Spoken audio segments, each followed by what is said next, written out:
Good morning, guys. Congress will return to Capitol Hill today after a 2-week recess, and the clock is ticking for Republicans to get President Trump's big, beautiful bill wrapped up before Memorial Day. But Democrats are still not on board. House Minority Leader Hakeem Jeffries and Senator Cory Booker holding a sit-in protest on the steps of the Capitol yesterday for more than 12 hours. The Democrats voicing their opposition to the budget bill and the Trump administration's first-year agenda. Watch this. You work hard and play by the rules. Here in America, the wealthiest country in the history of the world, you should be able to live a comfortable life. Instead of leaning into that vision of bringing the American dream to life, this Republican budget is actually doing the exact opposite. And so when we're talking about on that chopping block includes things like SNAP. So don't tell me you believe in MAHA, Make America Healthy Again, and then cut the funding that gets people access to the healthy, fresh foods. The current plan for the budget lays the groundwork for extending Trump's 2017 tax plan, cutting taxes by about $5 trillion and delivering on newer promises like no tax on tips or overtime. Though an uphill battle, President Trump praised the work of Congress this weekend, saying this is a crucial week to work on the bill, which will also include strong border security measures, major military advancements, and powerful spending reforms. Meanwhile, this week, Trump marks his first 100 days back in office. He's traveling to Michigan to celebrate that milestone tomorrow, where he's expected to highlight his administration's success so far on border security, inflation, and DOGE efforts. What do you think you're doing? Excuse me? Stand right there. You look like you're sweating. Well, it's hot. Or you've been running. Why would I be running? Because you're a part of it. Pier 9, runners heading south. I'm a tourist. Tourists don't run. Droid assistance, please. Wait, what is he? He said hang. Please understand. Hang. No, he means what? Hang. Tell him you mean what?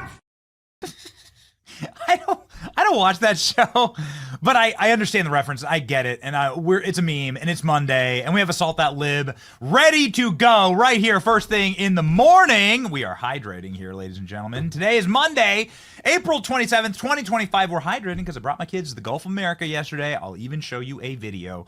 Army Black Hawk pilot in D.C. that smashed into the side of a commercial aircraft, who was a DEI hire, who was a Joe Biden employee. We now know exactly why this tragedy happened. This is something that is very important to me because we fly in and out of D.C., and I'm often on a plane with my family, just like 67 souls that are no longer with us. So we're going to cover that right off the top this morning. I think it's such an important story. It broke in the New York Times just yesterday. White House puts 100 illegal alien mugshots on the lawn, leading to absolute hysterical hilarity on cable news. Oh, yeah. And, baby, we got some massive breaking news about what we're going to be up to this week. Get ready. We're going to rock with Tom Fitton today from Judicial Watch to talk about the Supreme Court lunacy. Some major news out of the Supreme Court today. Pollster Mark Mitchell, our absolute favorite pollster, will tell us what's happening with Trump's first 100 days. I think President Trump is on day 98 or 99 today. Okay, here we go. We are going to be live for Donald Trump's big MAGA rally tomorrow in Michigan. Sam Anatar will join the program. He has some massive news to break. He's an investigator going after Letitia James. Ooh, baby, they're going to have to start sewing a really big jail suit jumper for Big Tish. Ladies and gentlemen, my name is Benny Johnson, and this is The Benny Show. Go gold. Gold is skyrocketing right now. Not supposed to say it, but have you been checking the gold markets? Of course, I'm going to say it. I'm going to say it because, I'm invested in gold. I'm invested in gold. You should be invested in gold. When, as President Trump resets the table and we get back to the real economy, people are going to value real assets more. And this is why I encourage you to go check out my friends at Advantage Gold. I do it every single week, ladies and gentlemen, because it's smart, all right? And we don't get to say very many smart things on the show. It's few and far between. And so I'm going to take my W's when I can. The economy is on thin ice. Prices are eating away at your savings, and the stock market is very much a roller coaster. The elites are investing in physical gold and silver, along with nation states. You should join me in doing the same thing. This is why I want you to join me at the Advantage Gold Summit on April 30th at 7 p.m. Eastern. The Advantage Gold Summit is a must-attend event. You'll discover how to build your own strategic wealth. Also, they're giving away $100,000 in free silver. Each person can claim up to $1,000 in free silver plus $300 in bonuses. You must attend live to learn how.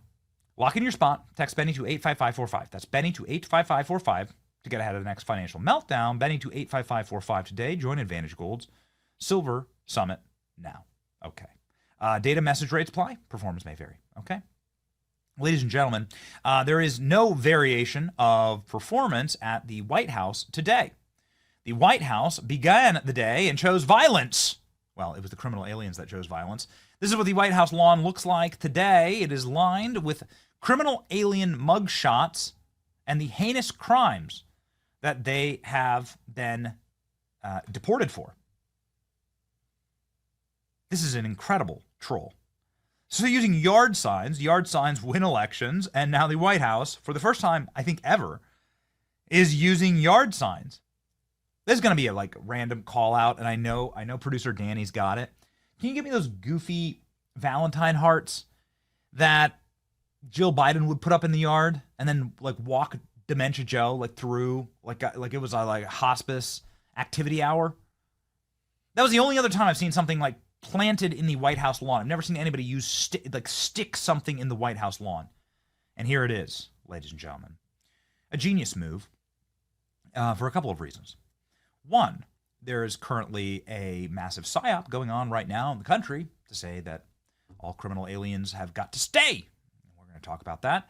With Tom Fitton of Judicial Watch, there are plenty of court rulings. The reason why they need criminal aliens to stay is that they need criminal voters. That's why they hand them all Social Security numbers and a voting card as soon as they can. This is something that will be the linchpin that says whether the Democrat Party... Oh, here we go. I'm going to play an MSNBC clip. Get your salt shakers ready. I'm going to play an MSNBC. Get your salt shakers ready, okay? We're getting back to the Salt That Lib era of the show. This was the last time we saw somebody put stakes in the White House lawn. Healing. Look at that. Look at them out there. Look at Joe and Jill meandering around. Oh, okay, be careful. These are the dogs that are clearly rabid and biting everyone that comes within their path. Okay, so this is old school. Man, it's what a fever dream we've been through. What a painful time we've been through as a country. Joe Biden nearly fell directly on his ass at the Vatican this weekend during the Pope's funeral. So embarrassing. Okay, so thank you. This is what I voted against. This is what I voted for. This is, ladies and gentlemen, the point of all of this, which is that you can't have a future of a Democratic Party without criminal aliens. Two important pieces of data that we researched this weekend with the help of Stephen Miller. One, Democrats probably have 20 extra House seats because of criminal aliens, because they count aliens in the census. They shouldn't do that, of course. It should be totally illegal. You should have to be a U.S. citizen to be counted in the census.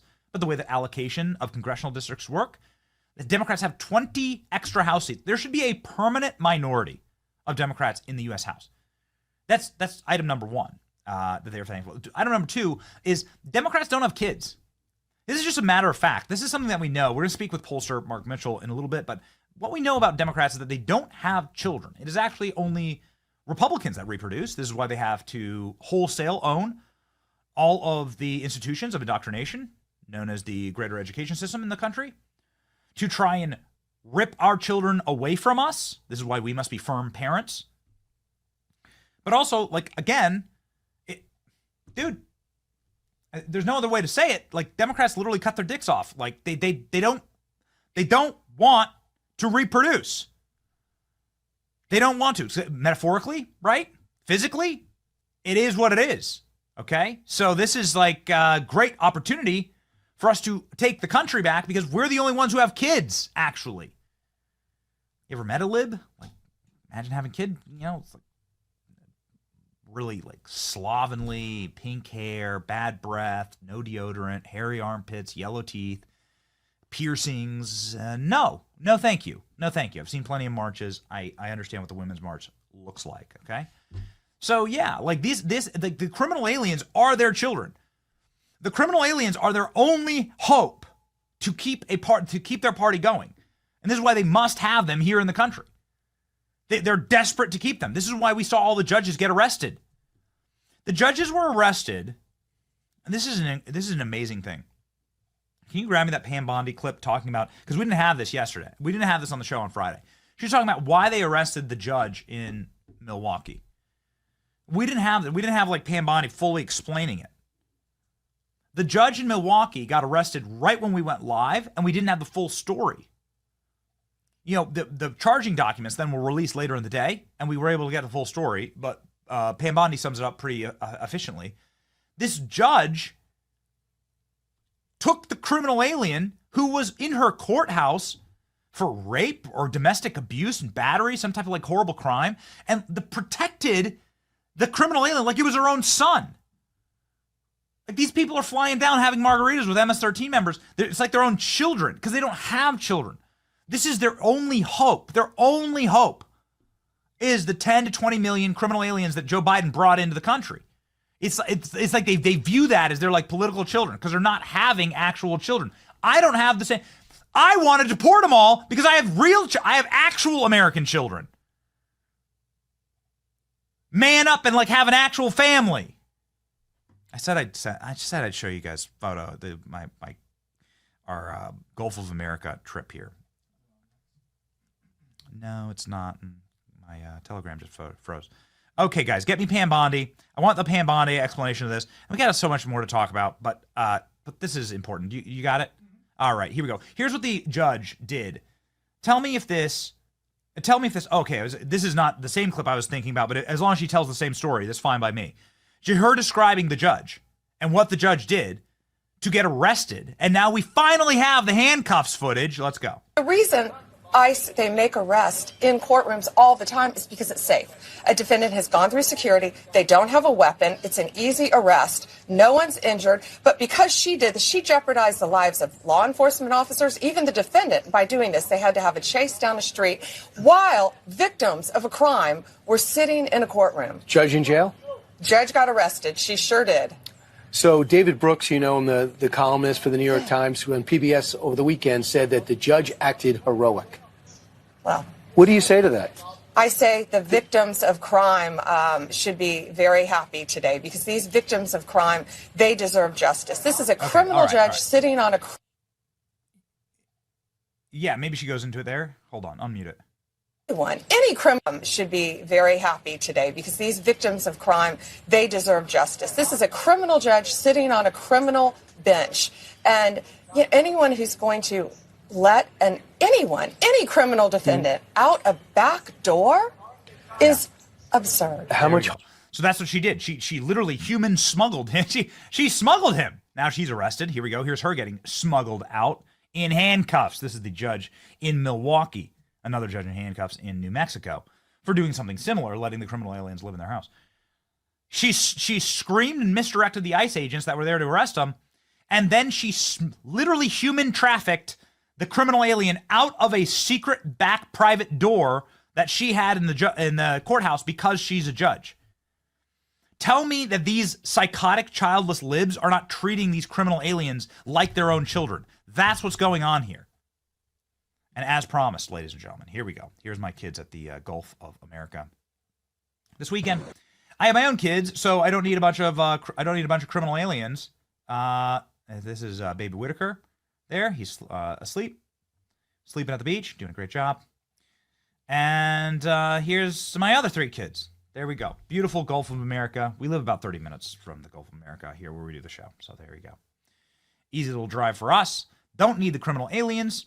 Manned up and started my own family, right? And it's something that libs are incapable of doing. So that kind of explains it all. Also, I'm glad we played that Pam Bondi clip because it shows you how great the iconography is at the White House because they have all of the mugshots behind every single press hit today at the White House. If you could pop it up, we don't need to hear any audio, but you can see that there's criminal aliens in every single shot, right? So you can see that so every news company that does a hit from the White House, Klein, wrong video, does a hit from the White House. You can see the mugshots of the criminal aliens. They're behind her. The one that we just played, Klein. The one that we just played. Yeah. Okay. Well, we just played it. So, okay. Well, anyway, MSNBC is having a total meltdown over this. And here's Peter Doocy. A good example. Let's go. Peter Doocy is live at the White House with all the details for us. Hey, Peter.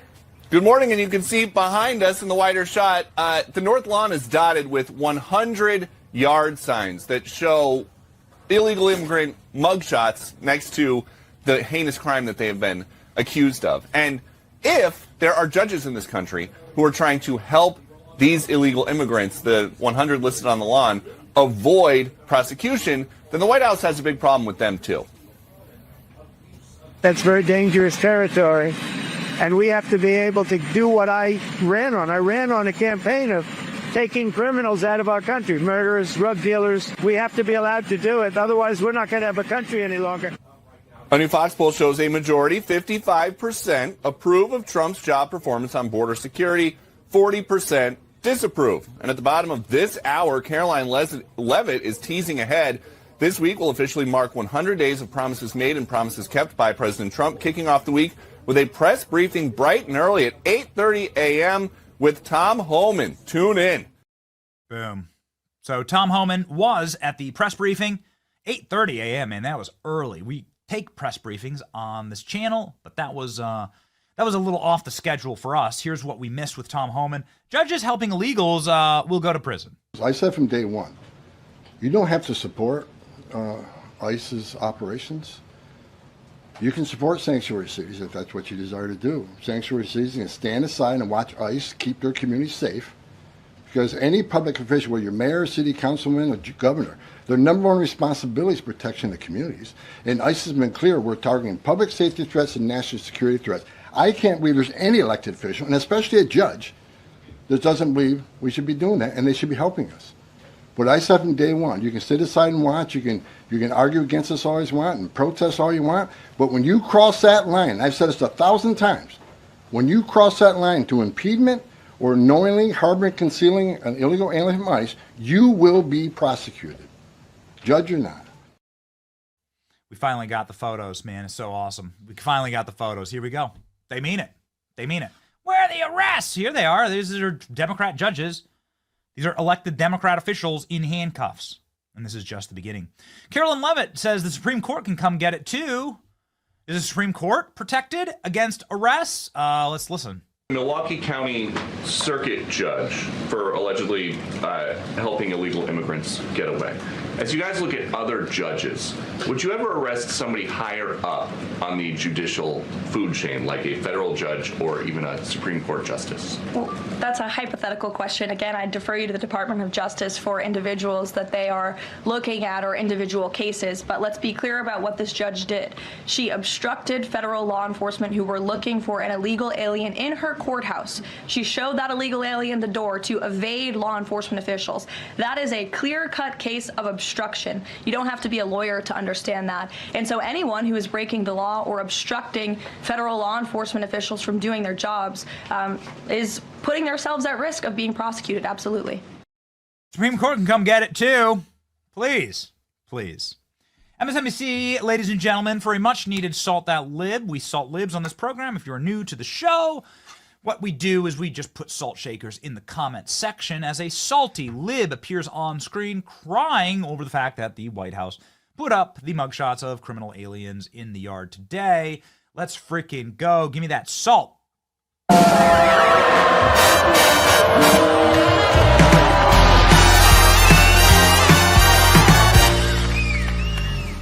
White House has put up about 100 posters of what they say are unauthorized immigrants who have been arrested for violent crimes. You can see them there. They put them up on the driveway of the White House. If you look here, that's the West Wing just at the forefront, the executive mansion itself to the left. But what's particularly noteworthy about this location is it is right directly behind the positions where TV correspondents do their hits from the White House lawn. So therefore, no matter what network you're on, that includes MSNBC, if you're doing a hit from the White House right now, those pictures will be behind you. The White House doing a briefing in about a half hour about what they're doing here. Such a great troll. This is great. I got a buddy at the White House. We have too much travel this week. We were supposed to be at the White House today. They're doing like special briefings and stuff today. We just couldn't make it work logistically. Sucks. We'll be back. This is something that we would have seen. This is the photo that I would have posted though, right here. The rotund Dominican fentanyl dealer who has the photo that went viral and been turned into 100 million memes right there as you get onto the sidewalk to walk into the briefing room. So this is the final photo that every single reporter sees, and this is the meme. So it's just absolutely perfect. Here's the full list right here, or at least you can see all of the crimes available. And we're really glad that we're finally getting a little bit of transparency here for people who have committed crimes. A lot of these people are murderers. A lot of these people have stolen and taken lives. It's completely evil, and we deserve answers, and the families deserve some type of closure, whatever you can possibly get. You'll never have full spiritual closure on these kind of things, but at the very least, you should be able to know that the person who did a bad thing to your family is being punished, right? So what about that Army Black Hawk pilot who crashed into that commercial aircraft just a week after President Trump was sworn in? Now, we've snapped on this and gone and done a couple of shows. We've asked everybody who's sort of within range of this topic on our programming what's going on here and why we have no answers about this. Seems like we finally got answers. At the very least, we know what happened and we know who is responsible, and our worst suspicions have been confirmed. Our darkest inferences have been held up. Sadly, ladies and gentlemen, this crash, according to the New York Times, and if you don't mind, let's pop up the New York Times article here, which you can tell the New York Times knows exactly who was responsible for the crash because they bury the lead, is what it's called in the profession. Buried the lead. I did 15 years working for corporate media in Washington, D.C. This is called burying the lead in this 5,000-word article. At the very last paragraph, they say what happened. Why don't we read directly from the actual article itself? You're going to have to scroll a long way. This poor Klein's going to get arthritis scrolling through this thing all the way down. Look at how far, even at top speed. Yes, down at the very bottom. So here's what the article sets up. The article sets up that Captain Rebecca Lobach, was on a training flight. She was training with Army pilots that were there to support her and to make sure that she gets her classification here. Rebecca Lobach refused multiple orders from her warrant officer, is what they're called. Warrant Officer Eves is specifically the warrant officer who was giving her orders. She broke multiple rules and then inexplicably slammed her helicopter without any evasive maneuver into the side of a commercial aircraft. That is what this article concludes. I guess here's the big question. Why? Let me give you all the information and we're just going to have to go through what potentially might have happened here. All right? So to set this all up, the Black Hawk was on a collision course with the commercial aircraft. Klein, I hate to do this to you, but there is actually a map here within this massive article. Yep, there's a map that's right up near the top. You'll see it. There's the plane path, and then there's the helicopter path. This collision course, up farther, this collision course is setting off massive alarms inside of the control tower. Now, the New York Times says that you could hire more control tower operators. You think I'm going to have an argument with that? Of course not. Totally. Hire as many radio control tower operators as you possibly can get your hands on. Totally. How do I support it? Where do I sign the petition? But that's not what the problem was here. Maybe it could have helped, but there was something else very dark, very mysterious, and very wrong with what was going on inside of that Army helicopter. As you can see here, And as we've shown you many times in various footage, there's footage of from the top of the Kennedy Center where you can literally see this helicopter going directly at the plane. For miles they were flying together. It's like this long lens. You can see the two coming at each other for miles. What the hell is going on here? Look at this map from the New York Times. These suckers were just headed straight for each other. What the hell is going on here? The radio control tower operator gets this massive alarm. Hey, these two aircraft are going to collide. Now, here's what's also very important here. The plane is doing something 100% legal and was doing exactly what was ordered. The commercial aircraft flying in from Wichita, Kansas, that has men, women, children, Olympians, Russian citizens, Chinese nationals on it. This plane and the pilots operating it were doing exactly what they were instructed to do. It is the Army helicopter that did something atrocious, horrible, dark, and evil in this circumstance.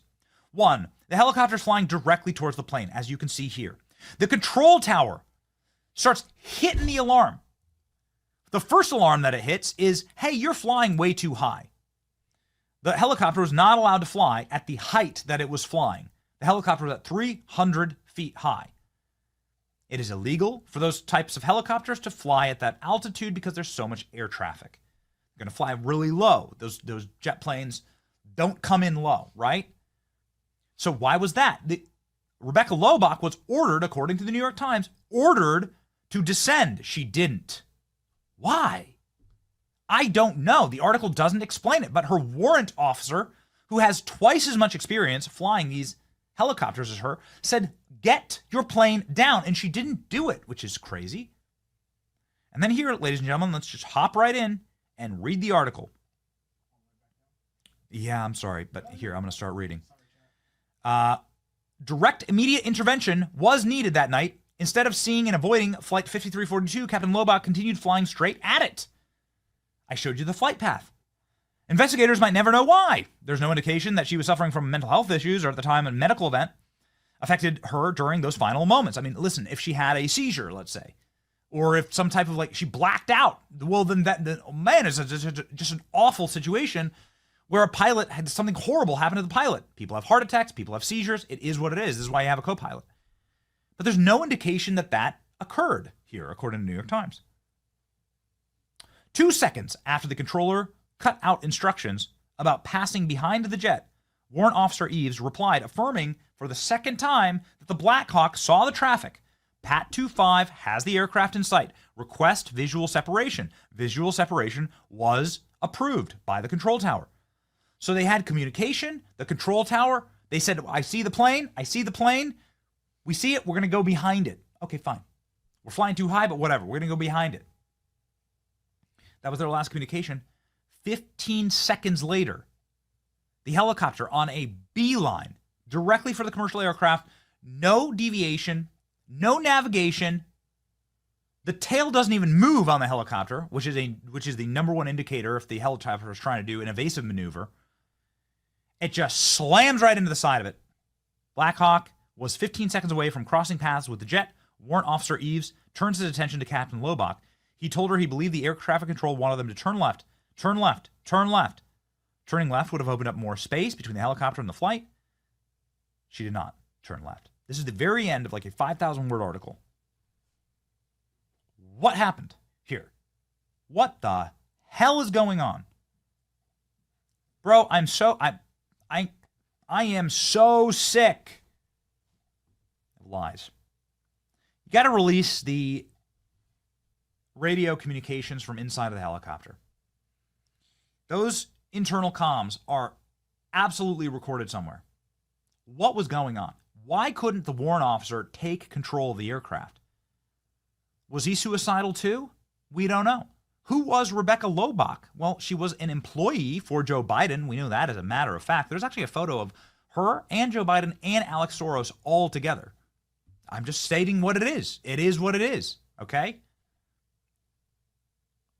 Put it in the chat. Yeah, these are the photographs. You can see Mitt Romney there on stage, and then you can see right over Joe Biden's shoulder there is Alex Soros in the glasses. In the second photograph, yeah. So here she is. She's escorting people around the White House. She was working at the White House.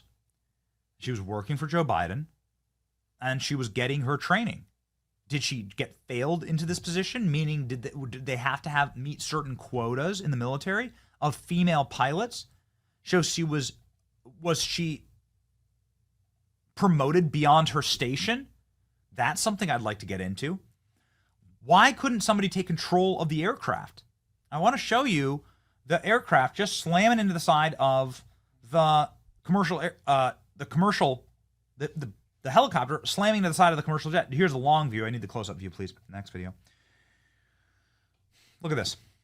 The Army veteran Black Hawk pilot that we had on this show a month or two ago, when this happened a week after Donald Trump was elected president. They said the tell here that something awful was about to happen is the tail of that helicopter. If you go back to this and just keep looping this, what you'll notice is that the tail of the helicopter, not only is the plane flashing bright in the sky, and we have the communications that say that they saw the plane, but you'll notice that the tail rotor of the helicopter doesn't go up, down, sideways. It makes no evasive maneuver. These helicopters are designed to get out of the way of RPGs. These helicopters are designed to dip, bend, and bow in war zones. They can stop on a literal dime. These helicopters are designed to get the hell out of there. In fact, if you're looking to avoid that plane, this is exactly the aircraft you want to be in. Because of its maneuverability. Because of its evasive action. Literally seconds, even just seconds before collision, if that helicopter pilot had decided to pull back, well, you probably would have prevented the collision. Even seconds before, but they didn't. The tail doesn't even move. It just keeps flying and flying and flying. There was 11 children on that flight. 11 kids. 67 souls. And they died because the helicopter rotors ripped through the fuselage of the plane and the cabin of the plane, which is like a tin can. They died the most horrific death imaginable. What's going on here? We deserve to know everything. I've flown into D.C. with my family. You've flown into D.C. with your family. It's a common airport. Just in this year, Klein and I have flown into D.C. like 20 times. Okay? Just this 2025 alone. We've used this runway. We've been on this this is American Airlines. It's what I fly all the time. I'm sure you do too. We deserve to know more, but now we know who did it. We don't know why. So you're left to assume, I guess, 2 or 3 things. One, and here she is at the press dais, for instance, when she was working. I think she was working in communications with Karine Jean-Pierre. I think that was actually where she was working, in fact. I can't explain to you why. But Captain Rebecca Lobach, according to the New York Times, is 100% at fault here. Why would she do this? First, and probably the most generous explanation, total and complete incompetence. She should have never been behind that stick. She should have never been flying that bird. She was promoted beyond her station. She should have never had that position. Maybe she froze out of panic or fear, or just zoning out. I don't know. But that's the most generous explanation, is that some type of DEI or some type of forced promotional program that we said was wrought inside of the Biden administration, that put her in that chair. And she was unqualified to be there. That's the first explanation. The far darker explanation that you just must assume, given this New York Times report, is that she was targeting the commercial aircraft. I'm just saying what might have happened. I mean, at what point do you have to start asking the questions? Was she upset about Trump? Was she upset about the military? Was she having a manic episode? Given all available data, you can clearly see that the captain wanted this to happen. Because She flew right at the plane. No evasive maneuvers, and with her co-pilots telling her, get the hell out of here. You're flying at the wrong height. You're flying directly at this thing. The control tower is telling us to get out of here, and they do nothing. Goodness gracious. I mean, you're just left to the darkest possible assumptions. Now, I don't know. But that's what's going on. I don't know. Here's what I do know.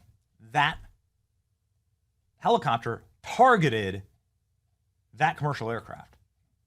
You can see it. There's just no disputing the evidence. It's a horrible tragedy. This case is not closed as far as I'm concerned. I would really like to see the Pentagon get involved here. Really like to see Hegseth get involved here. I know there's a lot going on. But I'd like to see, what's happening inside of that cockpit. Maybe it would exonerate Rebecca Lobach, perhaps. The final thing I'll say, did she have a seizure? Did she pass out? Did something happen that was there a horrible malfunction with the instrumentation and she couldn't maneuver the aircraft? She couldn't maneuver? Okay, prove it.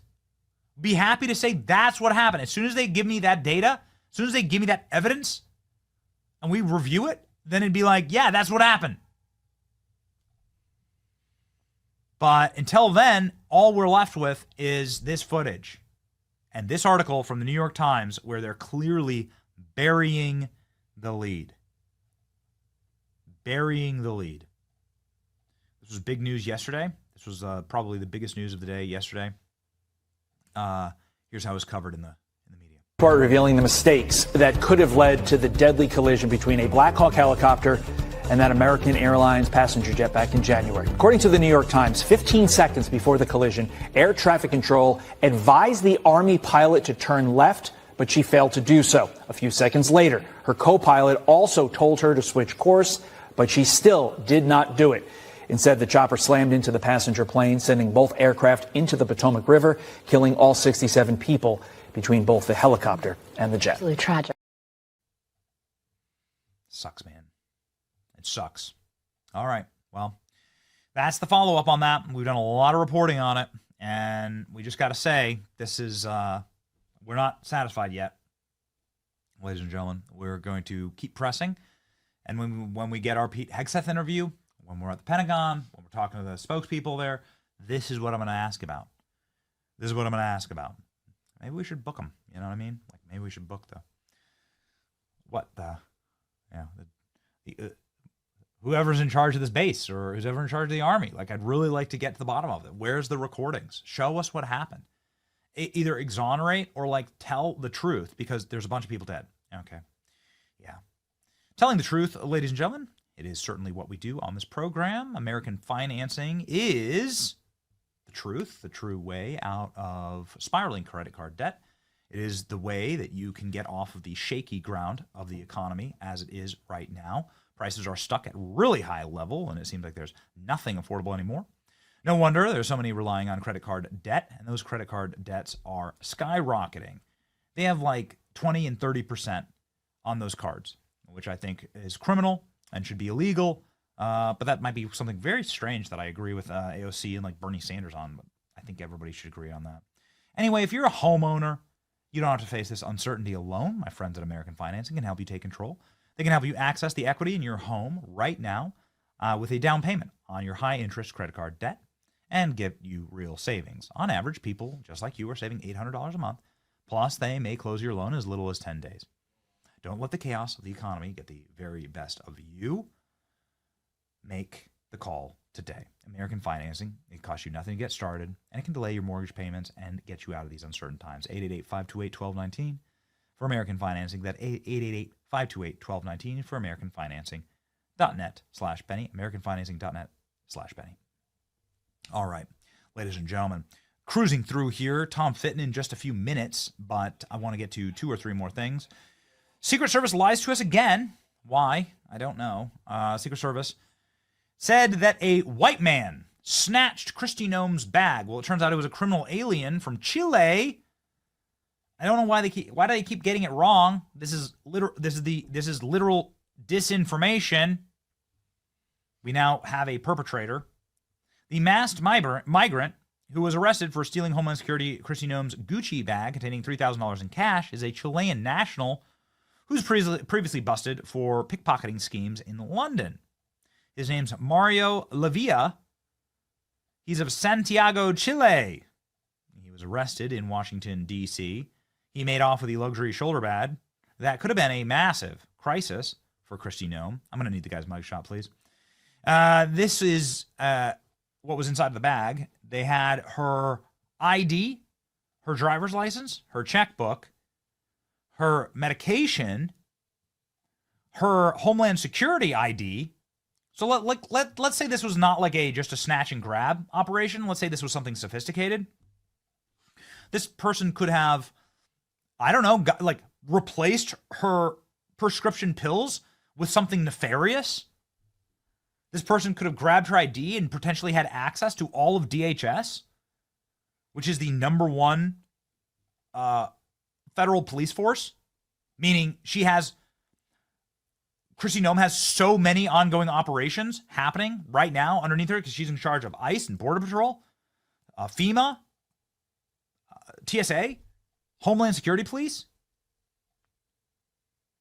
Anyway, the Secret Service immediately told every news outlet that it was just a white guy that grabbed her bag. It was actually a criminal alien. And that's more disinformation at the very least, say, potentially Hispanic. I mean, why wouldn't you want people to find the guy?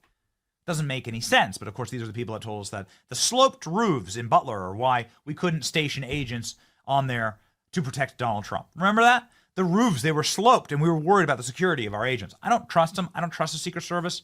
Man, I don't trust them. I know that they're trying to make a lot of big changes and we're going to be patient with that, but I don't trust them. And here we go again, right? Disinformation. Anyway, the greater question here is not that, but is this.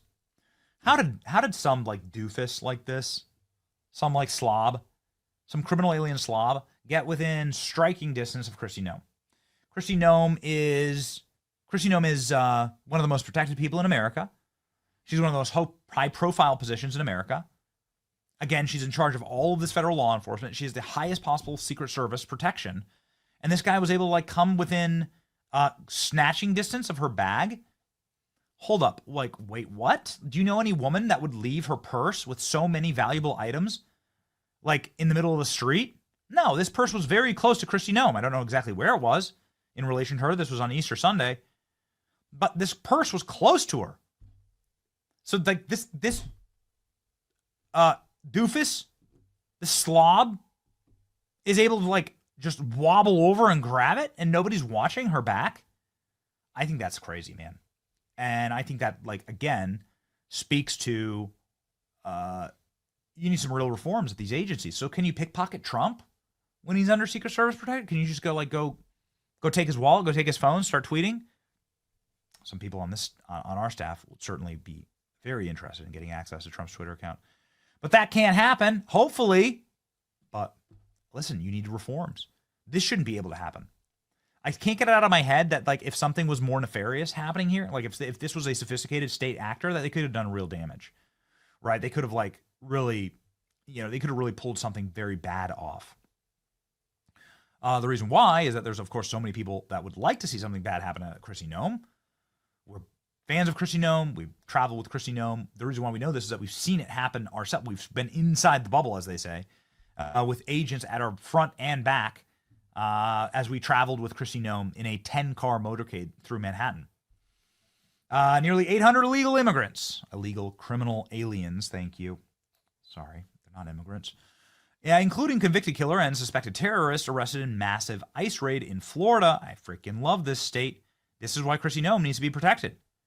And all the cartels and all the human smugglers, look at what's happening to them. Nearly 800 illegal immigrants, including violent fugitive gangbangers, were rounded up in a massive first-ever sweep by Florida cops working with federal immigration agents, authorities said. Operation Tidal Wave is a joint effort between the feds and local police in the Sunshine State. Needed just 4 days to lock up some of the country's most wanted criminal aliens. U.S. Immigration and Customs Force said on X. In the first of its kind partnership between state and federal law enforcement, ICE Miami and Florida law enforcement arrested 800 criminal aliens this week. First 4 days of Operation Tidal Wave, a massive multi-agency immigration enforcement crackdown, the agency said on Saturday. Fantastic. Among those rounded up were members of the vicious MS-13 gang. No word yet on how quickly you'll have Florida Democrats having margaritas with them in jail. I don't know. The speaker of the Florida Democrats, the leader of the Florida Democrats, changed parties this weekend. It's crazy. He's like, I'm out, and he gave this blistering reason as to why he's leaving the Democrat Party, saying the Democrat Party is totally dead and doesn't represent the people of Florida. So here we go. This is obviously very good, but it's a massive mess that we're going to have to clean up. Feds bust 114 illegal aliens during a Colorado underground nightclub raid that was being protected by members of the American military, which is crazy. Over 100 illegals were busted during a raid at an underground nightclub in Colorado Springs, Colorado. The operation was led by the DEA and Rocky Mountain Division. They got nabbed up. But yeah, in the press conference afterwards, the police said there were uniformed members of the armed services that were protecting this illegal criminal alien nightclub for gangbangers, which is absolutely crazy. Speaking of gangbangers, Joe Biden. Whatever, that was a weird segue. Yeah, that was weird. Joe Biden nearly fell directly on his face at the Vatican. If we can grab that video, we just got to pop it up. It was a very scary moment. Joe Biden needed to cringe and grab the arms of Jill Biden and of a elderly priest who was walking with him down the stairs. Joe Biden seated in absolute obscurity here at the Pope's funeral. Hate to make this a political thing, but Joe Biden made it a political thing by shoving himself in there. You'll see here that Joe Biden is seated 10 rows behind Donald Trump, and nobody is around him because being seen with Joe Biden is the political kiss of death. Speaking of the kiss of death, you can see that Joe Biden is seated behind the guy there in the white turban. He is the, who is that guy? Is he very important? Is he a head of state? He is the Iranian Minister of Culture and Sports. That's who that guy is. So that's how important the Vatican thinks Joe Biden is. Joe Biden is sitting behind the Iranian Minister of Sports and Culture. Total humiliation, but also a lot of fake news here. They went after President Trump for wearing a blue suit. Turns out that a lot of people were wearing a blue suit. You can see plenty of blue suits here. Joe Biden was wearing a blue tie. They lost their minds on this. Here you can see, dozens of blue suits. It was complete fake news. This was the outrage cycle. Zelensky wore a tracksuit. He also met with Trump in a little sit-down meeting, and Donald Trump says that peace will now come. This looks like a very, very different Zelensky, a very humbled Zelensky. Hopefully that happens. The statement of this show is peace, peace, peace in our time, please. So here we go, ladies and gentlemen. This is Joe Biden tripping, and then we are set with Tom Fitton, who always be tripping, bro. Look at this. Joe Biden wobbly, needing to grab hands as he goes down the stairs. They wanted this. Look at the desperation, and how he tries to play it off as like, no, I'm not about to poop my pants. That was the word. MTG came on the show and said that Joe Biden, she has credible sources that tell her that Joe Biden crapped his pants at the Vatican. I think the Vatican was punishing Joe Biden for being so creepy with the Pope that one time. Just one final thing before Tom gets up, and I don't actually know. I don't know. Oh yeah, and he farted in front of the Queen. Yeah, that was Camilla saying that. A very weird news cycle. One more thing was, give me that photo of him doing the really weird head thing with the Pope. Dude, it's so creepy. Joe Biden, it's a freaking crypt keeper, coming in trying to steal the Pope's life force. Everyone went after J.D. Vance. Oh wow, J.D. Vance is the Grim Reaper. Nobody had anything to say about this moment. Horrifying. Look at what this guy's doing to him. The Pope's in a wheelchair. Stay the hell away. Javier Milei here, looking at this, cringing. Javier Milei is what the hell is happening? Joe Biden, absolutely diseased, syphilitic, looking like a leftover prop, looking like an almost too scary prop for the Haunted Mansion, Disneyland. Look at Javier Milei, president of Argentina. What is he doing? So creepy. Sniffing the Pope. Like, he's really like letting in and sniffing the Pope. Bro. Maybe that's why Joe Biden was seated way in the back. That and many other reasons, ladies and gentlemen. Joe Biden, you've never met a president who claims to be Catholic that has passed more laws or endorsed more laws that are totally and completely antithetical to the church's teaching, to what he's supposed to believe. It's a super weird vibe, man. And this is Trump's only the second president to ever attend a Pope's funeral. Like, why Joe Biden felt the need to like shove himself in there, I don't know, but I'm glad he's getting roasted. Somebody who is regularly roasted every regime and is actually applying a little bit of pressure to the Trump administration, something that we talk about often, that it is important to have good trouble and good pressure on an administration, even that you support, is the great Tom Fitton of Judicial Watch, who joins us right now.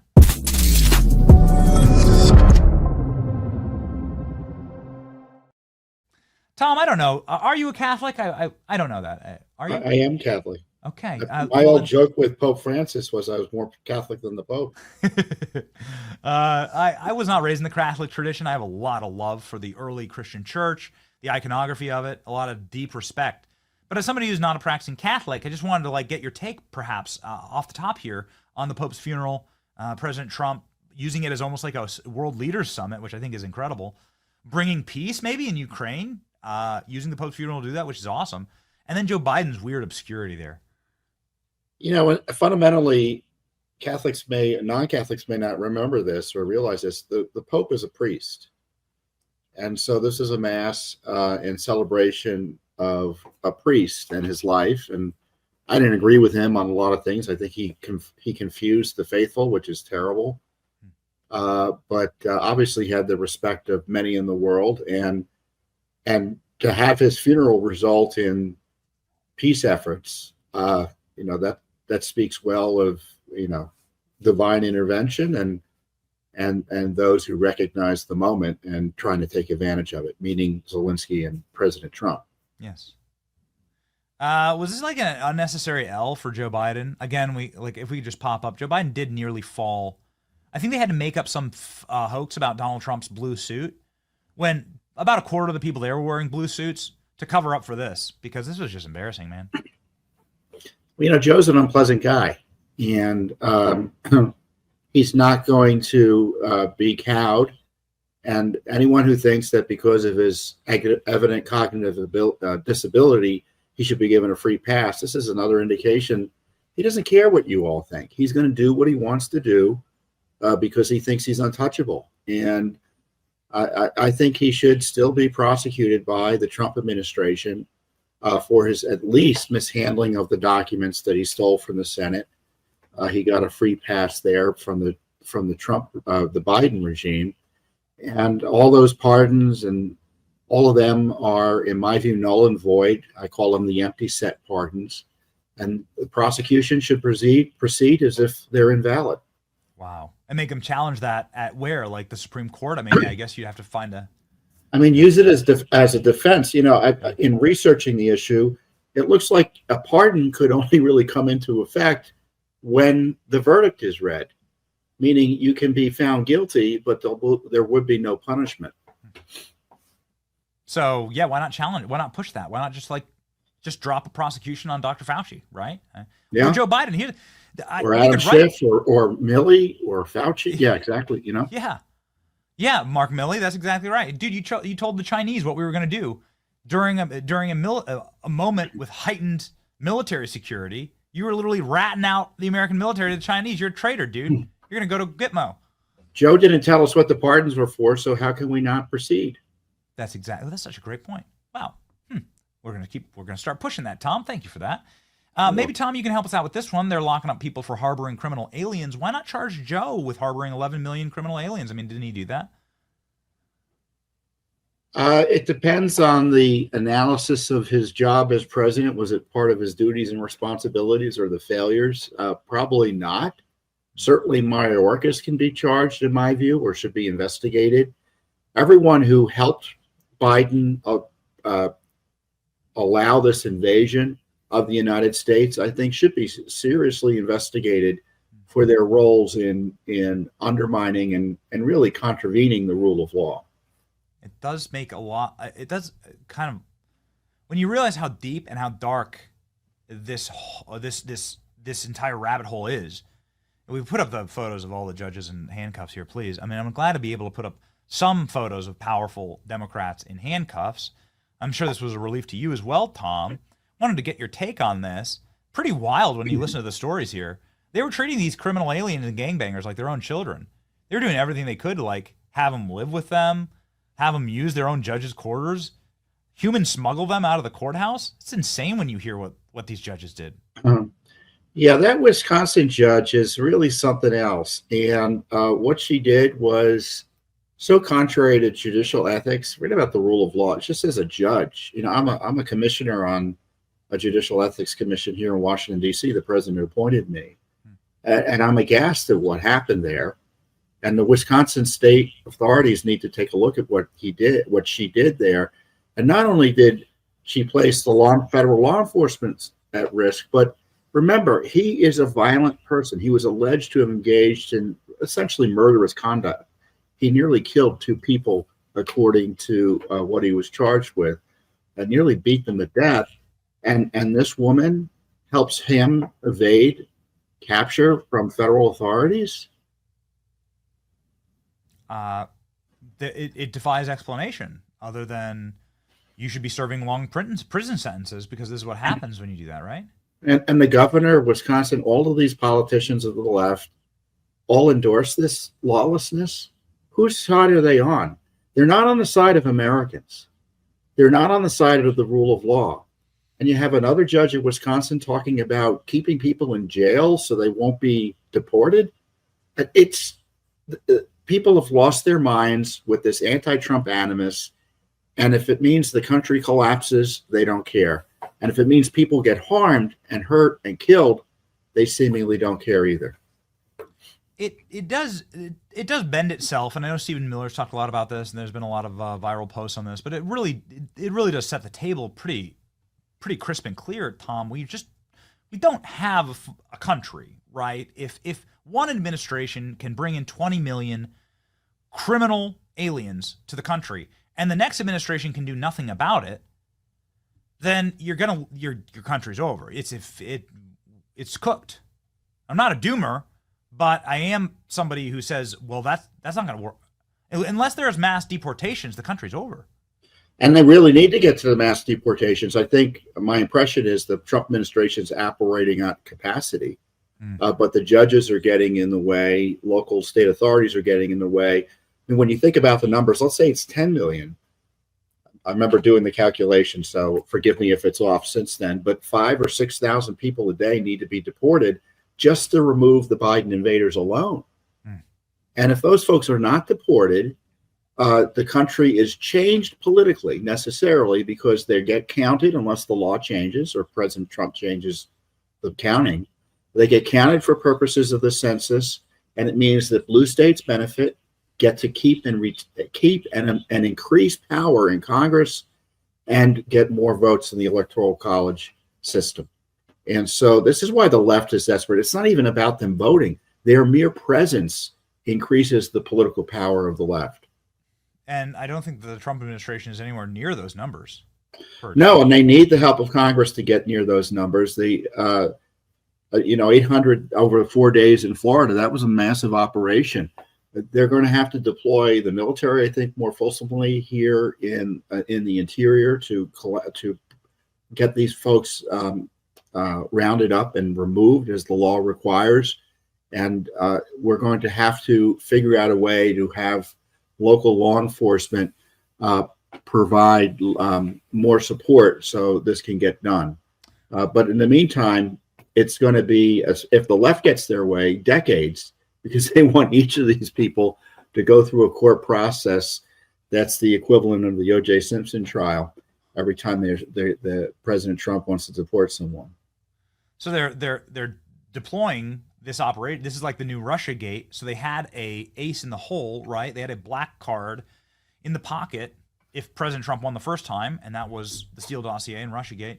And this seems to be their ace in the hole. This seems to be like what the plan was we're just going to prevent Trump from engaging in the executive powers altogether. It's not just this. It's pretty much every executive order is now being stopped by a judge. You can't have a president, right? I mean, there is no president if a judge can just do that to every single breath Trump takes.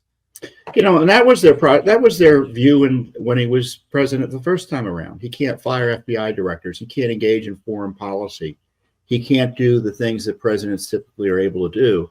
And the great thing about the new Trump administration, is he's doing so much more than he tried to do the first time around. So the positive is he's doing so much more. The negative is the courts are interfering so much more in what I believe to be a coup against the Constitution, where judges are inserting themselves and taking power the Constitution doesn't allow them to have. So inserting yourself into a controversial issue here, Tom, is Judicial Watch's suing of, I think, the Trump administration, or at least like the FOIA request for all of Epstein's documents. We have the posts up here. And this is something that is what's controversial about that? It's speaking our love language. I was just about to say, this is speaking our love language. Like you have to sometimes you have to motivate your friends to do the right thing. So there was this issue of the documents getting released in February and some controversy around that, and both the Attorney General and Cash Bondi, right? I'm completing the two. Cash Bondi. So the team highlighted how the FBI or someone up in New York in whatever office interfered with that document release. Yeah. So we wanted documents about what happened there, and plus we want all the Epstein records. And we've been getting the hand to the face. No response, and we do what we do. We sue for the records. And let me put it this way. The best way to release records of a controversial nature, in my view, is through FOIA. Because it allows the people to see what documents are being withheld and why. You know what the redactions are about. If court process in place, there's accountability as to the timeliness of what's going to be released, if it's going to be released at all. Who did the searching? Where did they look? What other documents are out there? All of those questions should be asked and answered with these document releases, and that's what we aim to do with Epstein. And I don't want to just get the files of of those who were involved with him. I also want to know how he died, the circumstances of that, the cover up of it, all sorts of things going back. And I'm hoping we start getting some answers, and we get a process going that reassures the American people that the truth and accountability is being taken seriously. So you're not getting anything yet? No, I don't think we've gotten a document yet. I mean, we sued 2 weeks ago, and we asked back in February. We still haven't gotten anything. So, now, on the other hand, the Justice Department is releasing some other documents, which are good. But, if I were advising Pam Bondi, and I'm not, because I'm not in the Justice Department, I would have her team hyper-focus on FOIA and transparency, so there's a process in place that she doesn't have to get personally involved in to ensure that document requests about the current crisis, right, whether it be the lawfare against Trump, the Epstein, you name it, Fauci, whatever the issues, the Biden gang, that is just handled forthwith and released as quickly as possible. I know I'm going to ask you to speculate here, Tom, but you've been doing this business for a very long time. You're famous for for Bill Clinton's taking a UV light to Bill Clinton's sock drawer. Very dangerous work you've done in your time, and so you know the sleaze bags better than most. Why? Why does it take so long with these Epstein documents? Like your thoughts on what the actual op was there. What's the holdup? Well, first, there might be a lot. There's always a process that they tell the politicals they have to go through in order to release the documents. And there's always excuses and reasons to withhold information. I tell you what's not holding it up: prosecutions. That's not interfering with this process. It's easy for them to tell us we can't confirm or deny their documents, or to release certain documents that are going to interfere with potential or ongoing criminal investigations. That's not at issue here. What it is at issue here is the inability of government to follow FOIA law, and I think hopefully our lawsuit will get the leadership of the Justice Department and the FBI to focus on it. I mean, the day we filed the lawsuit, someone for the Justice Department, one of their FOIA officials, sent us a letter saying, "Oh, by the way, the Attorney General's office has no records about the request you asked." But we asked for records about her communications about this whole issue. And, there's got to be records. So I don't know what's happening over there, but it's a challenge. I understand it's a challenge. But they got to turn the documents over. The public are interested in it. I can't help it. The public wants to know this info. Tom, you've been on the show so many times. The viewers love you. They know you like spit real fire. This ain't going away. Like, you're a realist, okay? Like, this isn't going away. Virginia Roberts died by suicide this weekend. That's right. Got it. She's of course somebody who witnessed Clinton, the royal family. She got huge payouts.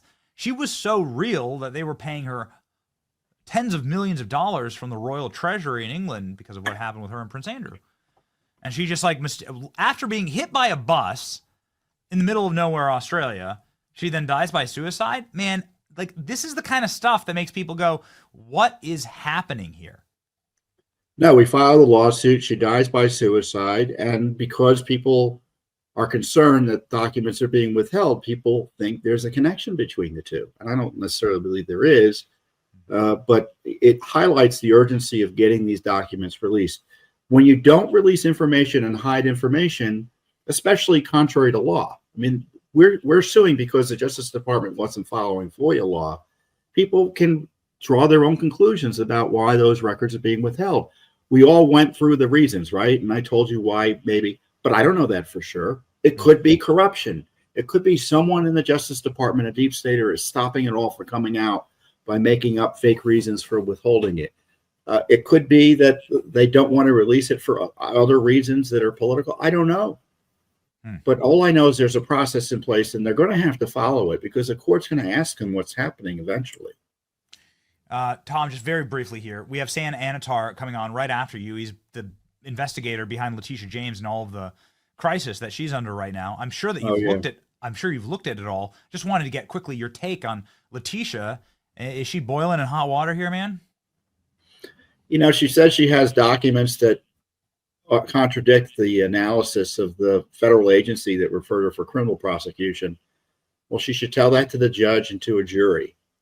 But in my view, this is the beginning, ought to be the beginning of serious criminal investigations into the abusers of Trump. And that's something, again, I will encourage the Trump administration, the Justice Department to spend more time and energy on, which is to focus on those people who tried to destroy our country, not 10 years ago, not 20 years ago, but last year by trying to jail Trump and other innocent Americans. And the American people want them held accountable to the full extent of the law.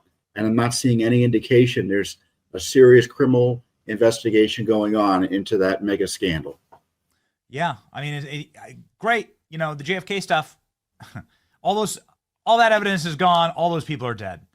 Like, let's go after some crimes that we all witnessed, like just a couple of months ago. Everything from the Trump assassination to the people trying to put Trump in prison.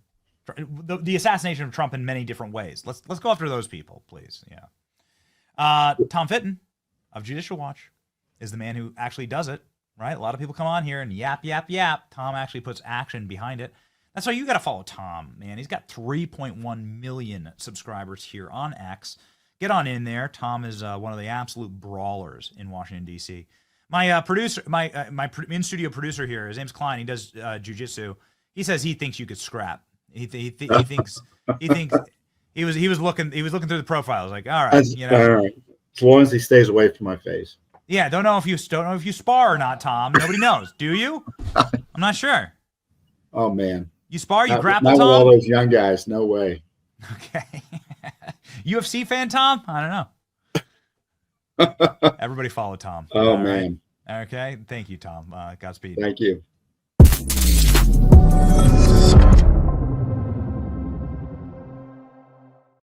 Ladies Ladies and gentlemen, back by popular demand, joining the program, Sam Antar with new bombshell revelations about what Letitia James is up to. Big Tish in the Big Slammer. Let's go.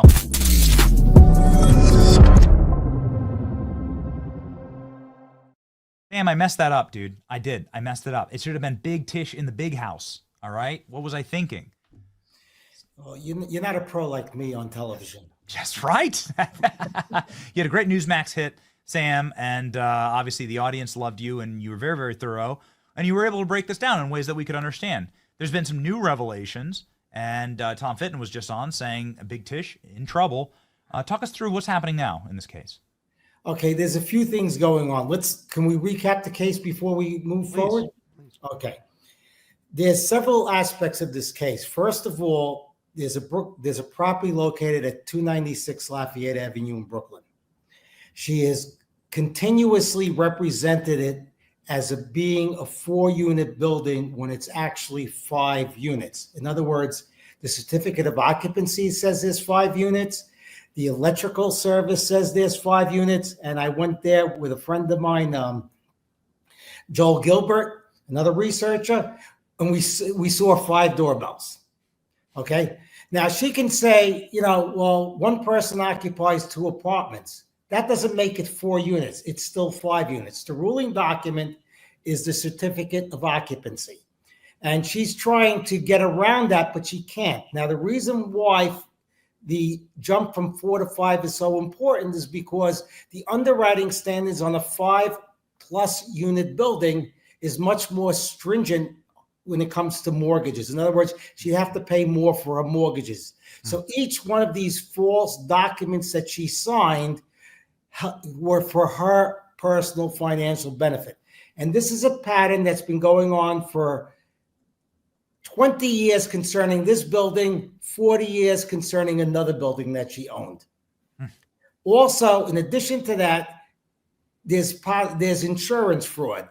Insurance underwrites buildings with 4 units less stringently than they underwrite buildings with 5 units. The reason being is that buildings with 5 units are considered commercial buildings. Now, that is part 1. Part 2 is various mortgages on this building don't appear in her financial disclosures and then appear and then unappear. Also, there are mortgages that do appear on her financial disclosures to New York State, but don't appear in the property records. So there's another major inconsistency going on as it relates to her filings with New York State, her financial disclosures. That is 296 Lafayette Avenue. She has another building at 3121 Peroni Avenue in Norfolk, Virginia. She purchased that building in 2020. When I first started out looking into her financial disclosures, I noticed that building that she purchased in 2020, all of a sudden she discloses 2 mortgages in 2023. She has consistently said that the building is worth between $100,000 to $150,000. The property tax assessment is about $180. You go to Zillow and all of those other things, it's about $180, $190. When she took on those 2 mortgages, they totaled $250,000 to $400,000 according to their disclosures. Big red flag. You're taking on 2 mortgages, right, that are about 1.5 to 2 times more than the value of the property. So I dug deeper, and then I found that there was another mortgage she had on the property. Altogether, she had 3 mortgages on the property, totaling $510,000, as much as $510,000 on a property she values at most $150,000, or you go to Zillow at most $200,000. So that's a problem. Now, the interesting thing about that property is the 2 mortgages she disclosed in the financial disclosures to New York State don't appear in any of the property records. When you go to the property records, you find this mortgage that she took when she purchased the property that appears in the property records, but doesn't appear in her financial disclosures. So explain that. Then you have a third property, 604 Sterling Street in Norfolk, West Virginia. That property she purchased with her niece or relative, whatever she wants to say it is. Okay. Now, in that property, she signed a power of attorney saying that she intended to make it her primary residence. Now, this was right before the Trump trial, and according to the mortgage documents, both parties, her and her relative that bought the property, had to make it into their primary residence. Not one, both. Now, did she really intend to move to Virginia a month before the Trump trial and during the Trump trial? Of course not. Now, when the mortgage documents were filed, it was underwritten as if both parties were going to occupy the property. And this power of attorney that she attested to, she swore to, which was witnessed by somebody when they were in her own offices, Jennifer Levy, I think her name is, within her own office, that was filed with the mortgage. Now, then comes the referral from the Justice Department to the Justice Department, and then the rebuttal from the sleazebag Abby Lowell. He says, well, there are documents that we're going to show you. We have documents that show that she didn't intend to make a primary residence. And he points to an exhibit. And she writes an email before she signs the power of attorney saying that she didn't intend to make it her primary residence. And it's an email to a broker. So the emails before she signs that she intends to make it a primary residence. So automatically, the latter document, the sworn specific power of attorney, cancels out whatever she said earlier. Then he says there's another document afterwards where she also asserts it's not going to be a primary residence, but he doesn't produce it in the exhibits. Now, even if, let's for the sake of argument say he made a mistake. He didn't produce that extra document in the exhibits. Fine. Okay. At the end of the day, no matter what she said in the emails, that mortgage was underwritten on the basis that she and her relative, both owning the property as joint tenants, were going to occupy that property within 60 days as their primary residence. Case closed. Case closed. In other words, this is fraud in the inducement. Now you can ask me anything you want. Okay. So here we go, Sam. that was really thorough. Okay. So what happens next? I mean, we haven't heard anything from the Justice Department here. You're not going to hear that. People go. I get these snidey comments on social media. Well, where's the indictment? Where's the indictment? Okay.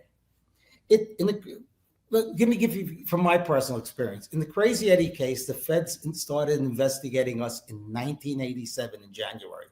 Do you know when the first indictment came? 1993. Now, I don't think it's going to be that slow. But people think that it's like a 2-hour movie. You start in the beginning investigation, and by the end, the criminal ends up in jail. It's going to take them a while to accumulate. What they're going to do, based upon my experience, I'm working on both sides of the law, is that they are going to subpoena all of the banks, all of the mortgage brokers, right? All of the title companies. They're going to interview them. They're going to take notes. They're going to probably, do depositions if necessary, and they're going to get to the bottom of it. But at the same token, the documents speak for themselves.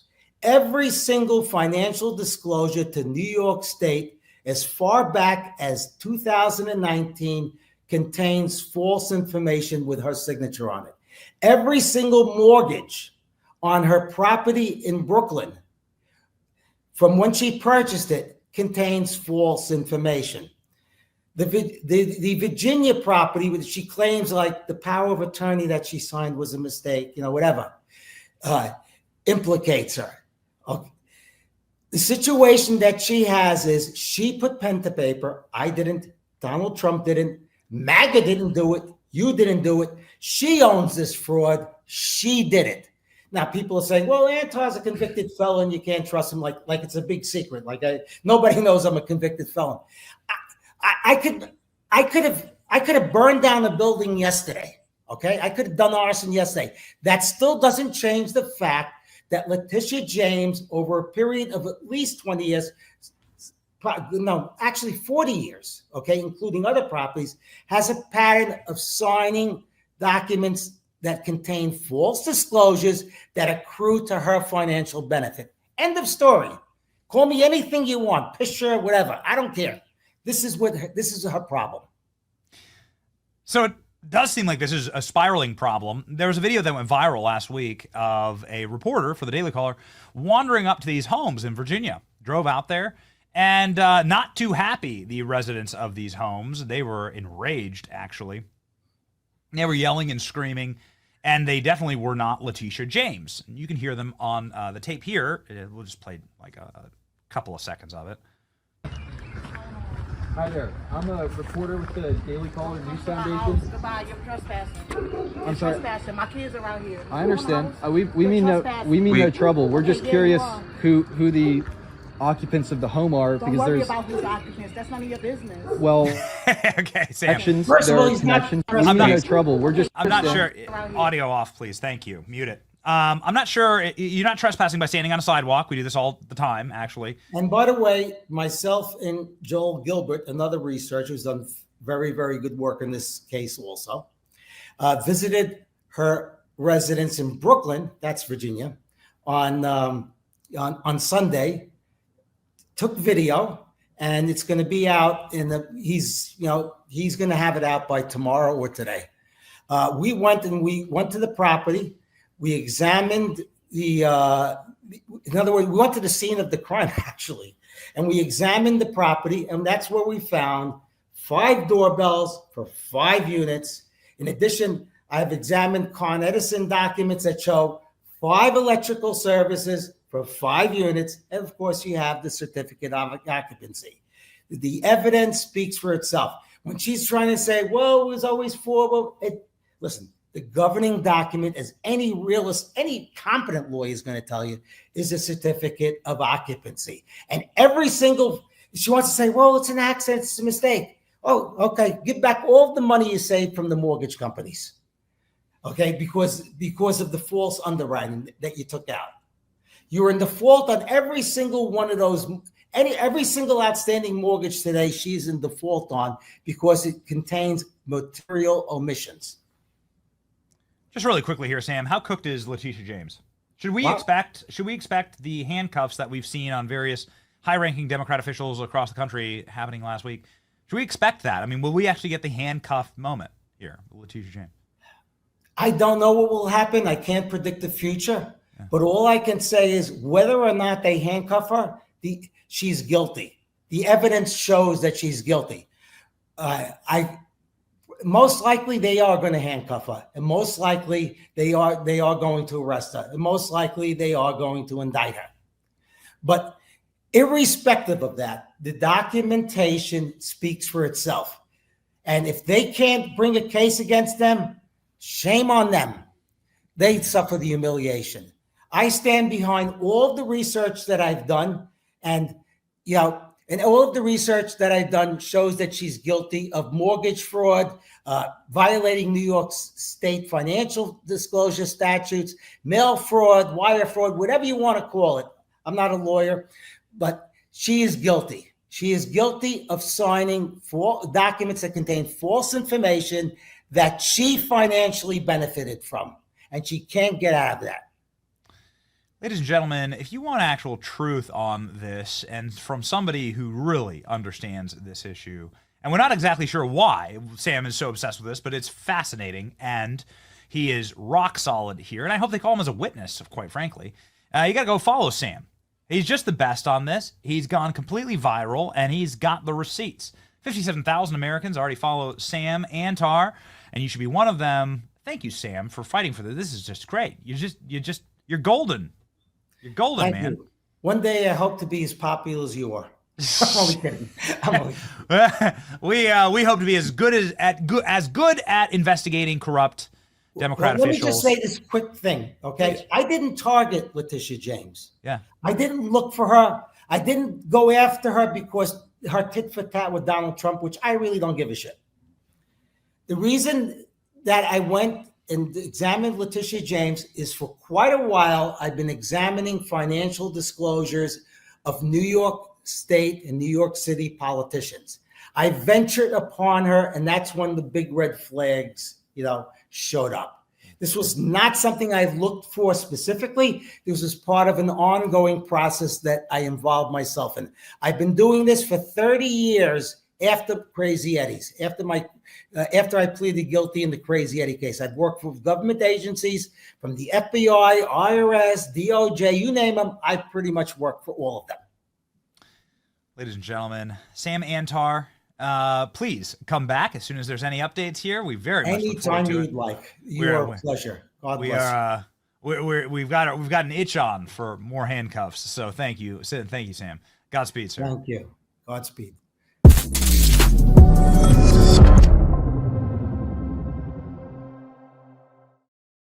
Ladies and gentlemen, if you had a weekend like mine, you are certainly itching for some caffeine this morning. That was me. It was a rowdy weekend. A lot of family and guests in town, and so on and so forth. And man, it's just a lot happening right now. It's fun and it's exciting. I'll be so bored, I think, right, when all my kids are up and out of the house or like a little bit older. You'll be so bored when when eventually there won't be a Trump presidency, although Donald Trump's saying he might run for a third term this weekend again. So, ladies and gentlemen, we'll be talking about that, by the way, with our next guest, Mark Mitchell of Rasmussen Reports. But first, caffeine is what we need in the mornings. It fills our cup. It's right here. Blackout Coffee, as you know, has been our longtime partner on this program for our caffeine needs. That's not only because they have just excellent coffee, which is, I think, the most important thing, but also it's coffee that supports your worldview, that supports the hard work and grit in America. It's damn good coffee. It's made right here in this country. 30 hardworking Americans ship this sucker right from Florida, 64,000 square foot facility that they pack themselves. This is a family business. These are people that care about your country. And if you drink coffee like me, well, this is just a staple that you must have in your home, and it's something that you're going to be using, and so you might as well be supporting those who support you. Also, well, that first cup of coffee is the most important thing that I drink during the day, period, right? You got to get going, especially after a long weekend. So, ladies and gentlemen, go and get yourself some premium small batch roasted coffee made right here in America, the best coffee out there. And if you believe in hard work and American values, you should go to blackoutcoffee.com/Benny and use the code Benny for 20% off your first order. Blackoutcoffee.com/Benny. Stop settling and start drinking real coffee. Drink Blackout. All right, ladies and gentlemen, joining me right now to go completely blackout on some of the fake polls that are out there right now on Donald Trump is Mark Mitchell of Rasmussen Reports. Let's go.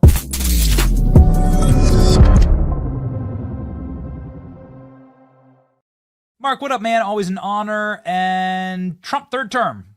Whoa. Okay, some people would say that's not going to happen because Trump's too unpopular. Look at all these polls. He says things are going horribly. And then I talk with everybody who's MAGA, and we check the chat on this show, for instance, and people don't think things are going horribly. People love what's happening.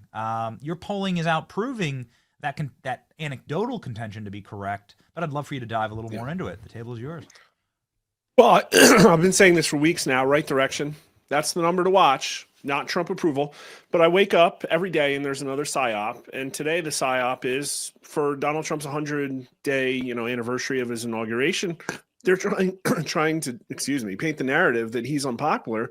And, he's doing fine. This is what people voted for. We asked Americans, is this what you voted for? We literally used those, that phrase exactly.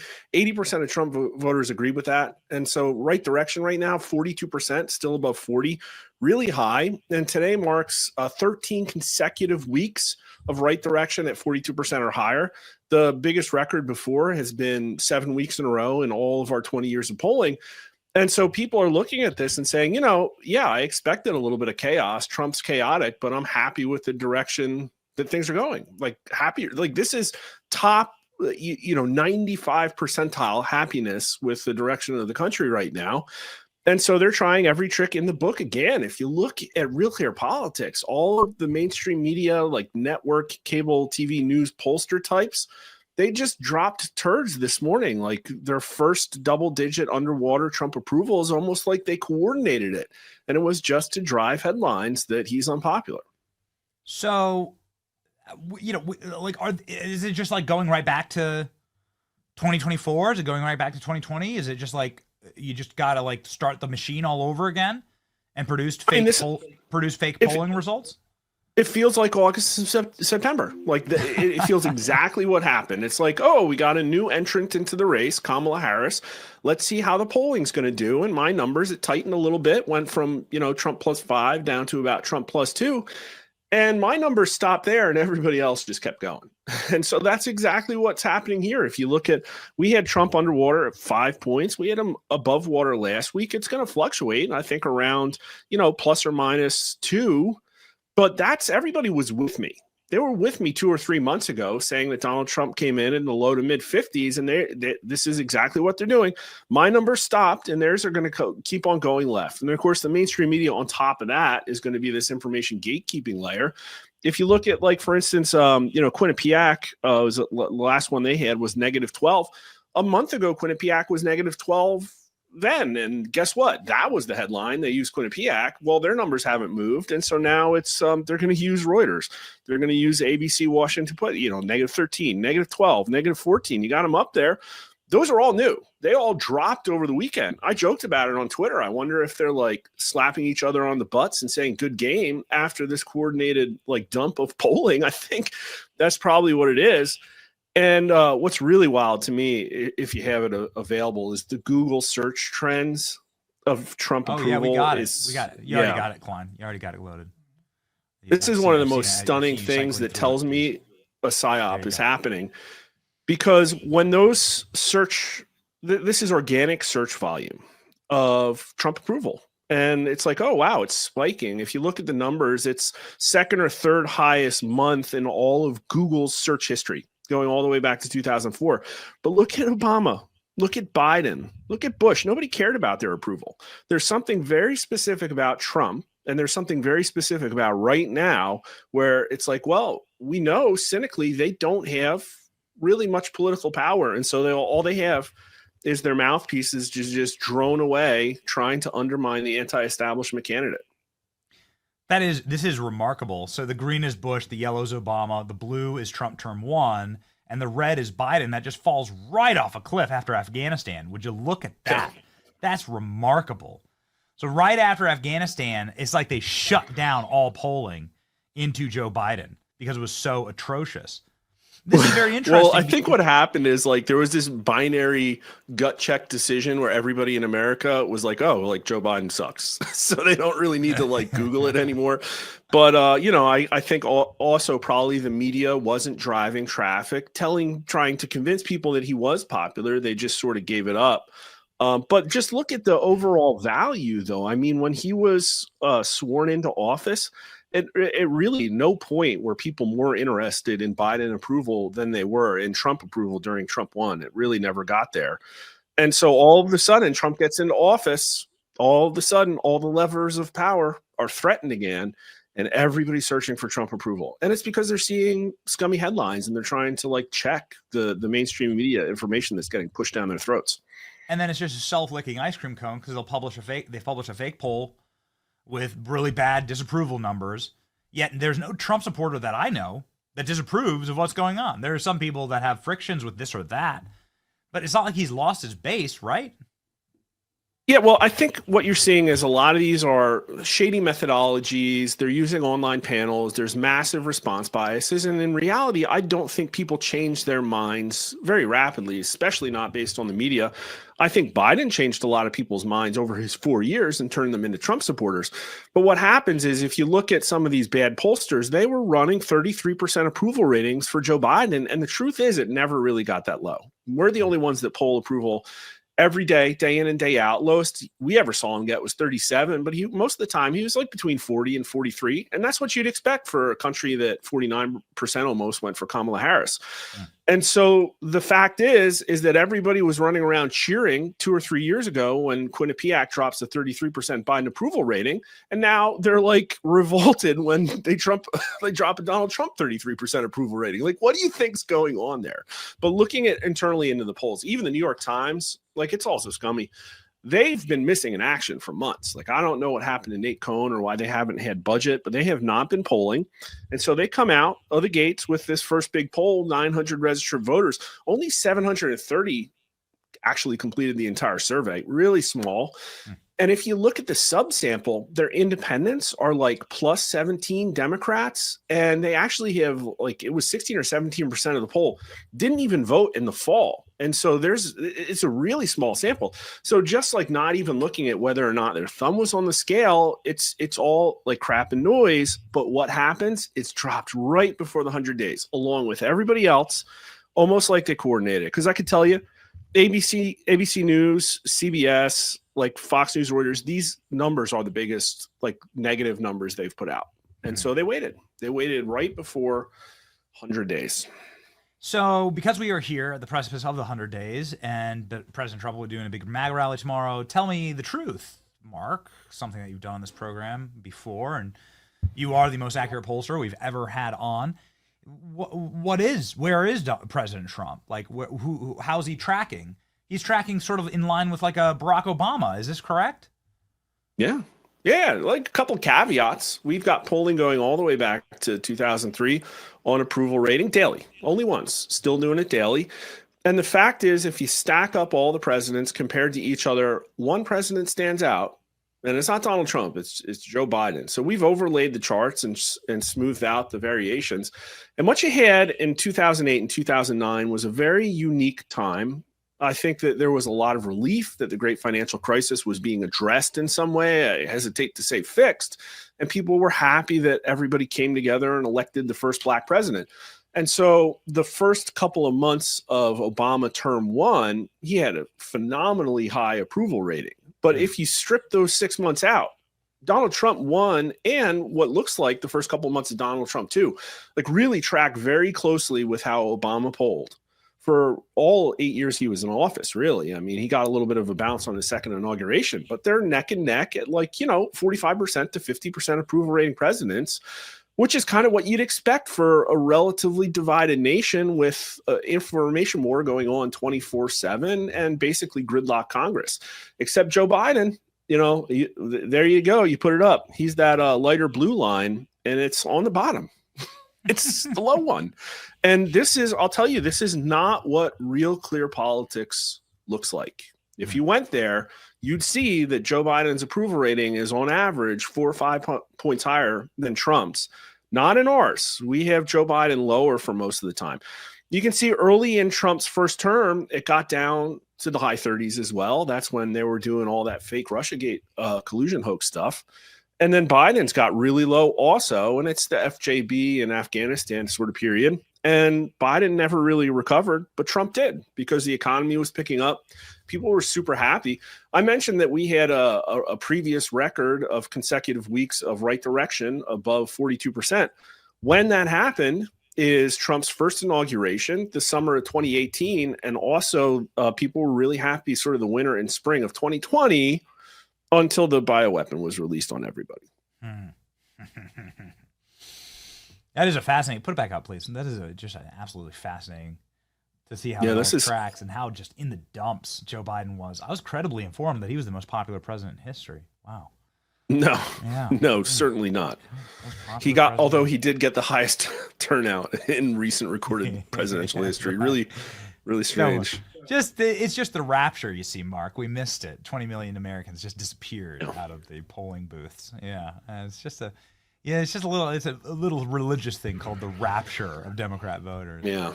Okay. So never mind that 28% of Americans admitted out of their own mouths that they committed at least one form of mail-in ballot fraud. But whatever. Yeah, but whatever. Yeah, sure. Okay. Yeah, get through the first deportation rounds, mass deportation rounds, and then start investigating that. Okay, so then this is a very interesting trend line for President Trump. So President Trump rides in on a high, then gets destroyed by the corporate media and propaganda machines, and then claws his way back with achievements. Do you see that same trajectory happening this term? No, I don't even think he's going to go below 45. Like maybe for a little bit here and there. That's the thing. It's like, what are they going to come up with that is going to fundamentally, they have to undermine trust in a significant portion of Trump supporter MAGA Republicans are 75, 80%, like mostly MAGA. And so what are they going to come up with? It has to be, videos that they've been working on and holding for a decade, or maybe World War III, everybody's going to circle the wagons. Maybe if we get like that Black Monday that they tried to convince us was going to happen and the stock market goes down 20 to 30%. But I don't even think that most Americans really care that much about the stock market. It's just that the media gets whipped up into a frenzy. So maybe a consumer recession, maybe some kind of black swan economic event. Maybe they'll finally get the golden BB hoax that's going to work, because none of this other stuff really has. Well, this is the way. Like all we do is check the comment section, and there are people. Not going to name them. There are people who are unpopular and very popular inside the administration, but it's never a revolt against Trump. And, everyone has their own critiques, but it's never like Trump's losing voters. And everything that we've seen online, again, not going to name people who've literally promoted fake news on X and went viral for it. Like they have to make up people leaving MAGA, right? They have to actually fraudulently create. I'm a Trump voter and I'm so angry I'll only vote Democrats now. No way, it's not happening. And I just don't see the Democrat Party, and maybe this is something we can end on here, Mark. I don't see the Democrat Party on the trajectory that they're on earning anything back, right? Like you'd have to have like this really sobering come to Jesus moment, literally, and ditch all of the woke crap. And they're tripling down on it, man. And it's like AOC running hard to be the chief racehorse. It doesn't seem like they're going to do the mobilization towards the middle, like Bill Clinton model, that would be necessary to try and like peel off any MAGA voters. And maybe I'm out of touch. I don't know. What do you think? Well, no, I mean, this is key. And I do think I don't think they should be dismissed, but I do think they're in a tricky situation. I did some analysis on my site that did look like, or on my Twitter feed. Forget about approval rating and just look at the share of voters that Donald Trump was able to get to convince to come to the polls and support him. And Donald Trump's second term actually stacks up really well against other prior presidents who have won. He actually edges out JFK in the proportion of voters who he convinced to vote for him. But it's much higher than his first term. So people saw the first term. I like that. I want more of that. And so they're going to double down. They wanted more of Trump. It was not the same way with Obama. He came in stronger than he went out, let's just say. And so people have to compare and take a breath and look around and say, well, okay, you might not like Pam Bondi, but remember Jeff Sessions. And I do think that Twitter doesn't represent real worlds. I think it represents the front lines of an information war. And so there are people probably rightly like whipping folks into a froth over things that they would like to have happened by now. And I maybe am guilty of some of that as well, but I think it's because I understand the huge opportunity of this stuff being released and what it might do on people's opinions and maybe shift the country even more.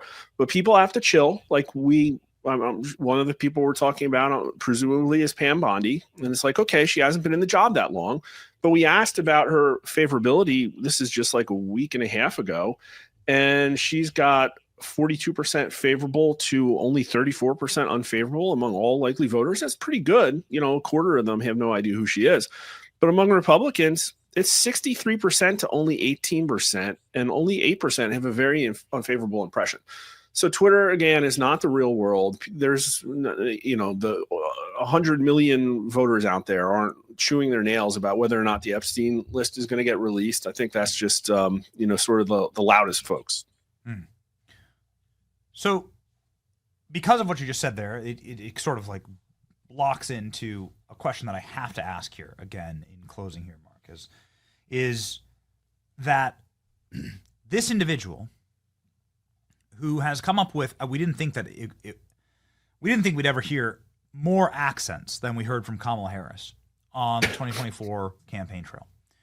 But lo and behold, I have a very short 15-second clip to play you, and you'll hear like at least 5 different accents in this AOC front runner in the 2028 Democratic primary. And I just want to get your take on that. Here we go. Donald Trump is a criminal who was found guilty of 34 felony counts of fraud. Liable the inflection. for sexual abuse. Abuse. Of course he's lying and abusing and manipulating the stock market too. Yeah. Oh, no. French, I think. I think it's French.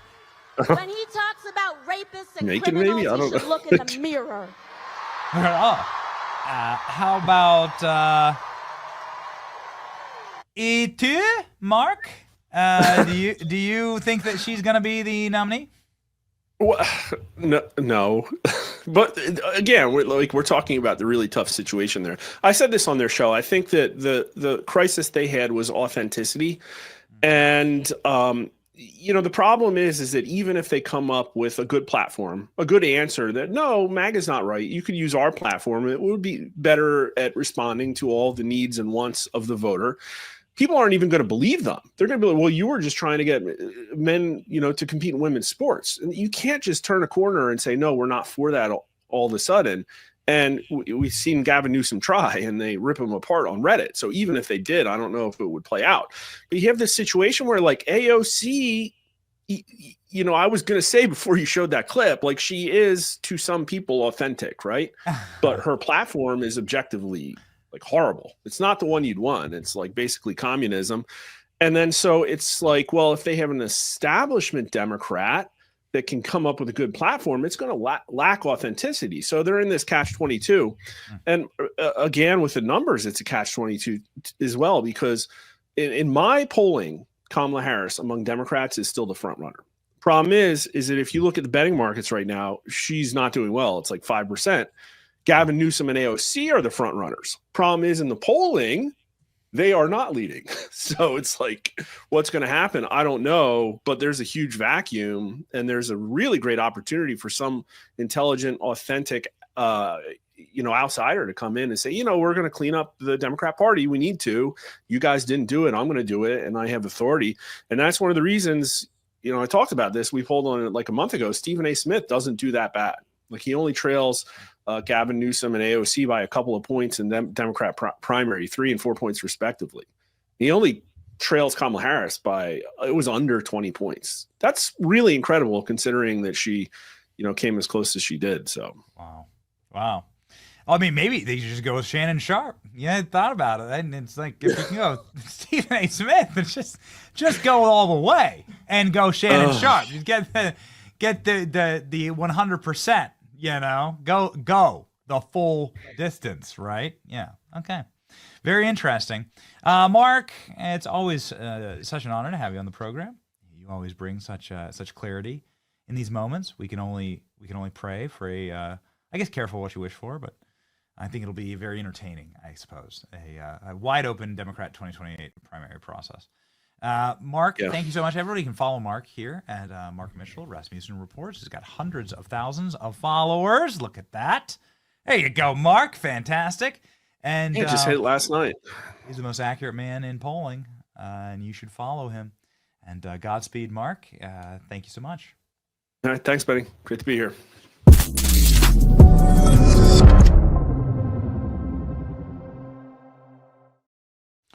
Ladies and gentlemen, this is time for announcements, right? So we got to go to the West Coast. We're going to be going on Adam Carolla's podcast.